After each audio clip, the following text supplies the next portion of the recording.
Серый коридор исправительной тюрьмы номер 4 в провинции Грейстоун, где даже стены казались усталыми от времени, жил своей привычной, мрачной жизнью. Только скрип шагов надзирателя с папкой в руках нарушал тишину.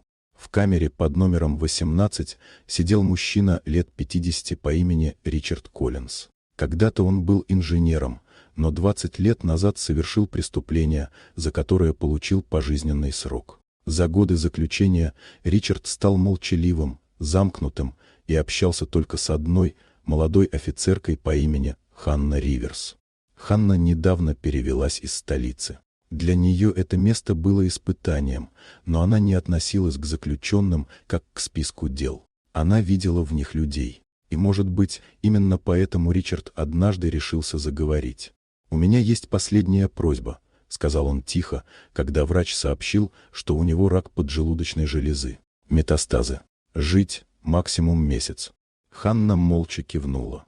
«Я знаю, что заслужил все», — продолжил он. «Я не прошу прощения. Но у меня есть дочь. Я не видел ее 22 года. Мне сказали, что она живет в Лэнгфорд-Сити. Я не прошу встречи. Только передайте письмо. Пусть знает, что я помню, что жалею». Он достал из-под матраса сложенный лист бумаги. Почерк был неровный, буквы дрожали. Ханна взяла письмо обеими руками. «Я найду ее», — пообещала она. На следующий день она подала рапорт. По правилам, передача личных писем от заключенных с пожизненным сроком строго запрещена. Но Ханна не отступила. Она пошла к начальнику тюрьмы, затем в прокуратуру, потом обратилась к правозащитникам. Через 3 дня разрешение было получено. Оставалось только одно — найти ту самую девочку.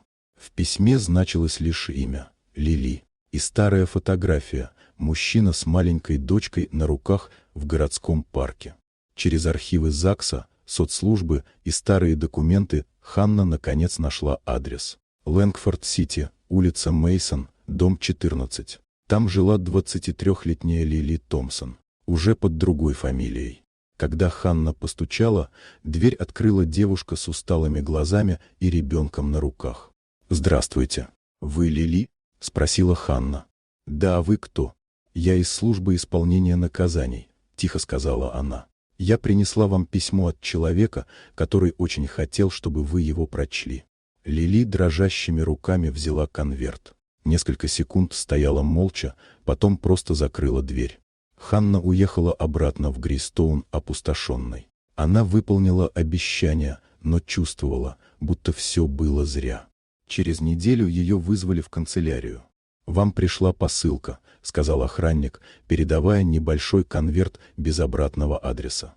Внутри лежала открытка. «Спасибо, я все поняла». И маленькая пластилиновая фигурка, детская поделка с надписью «Для дедушки».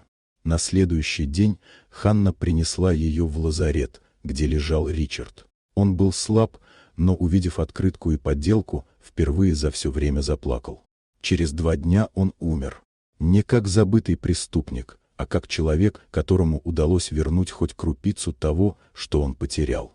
Он ушел, зная, что его простили, что дочь жива, что где-то есть ребенок, который сделал мир чуть светлее, чем он сам когда-то смог.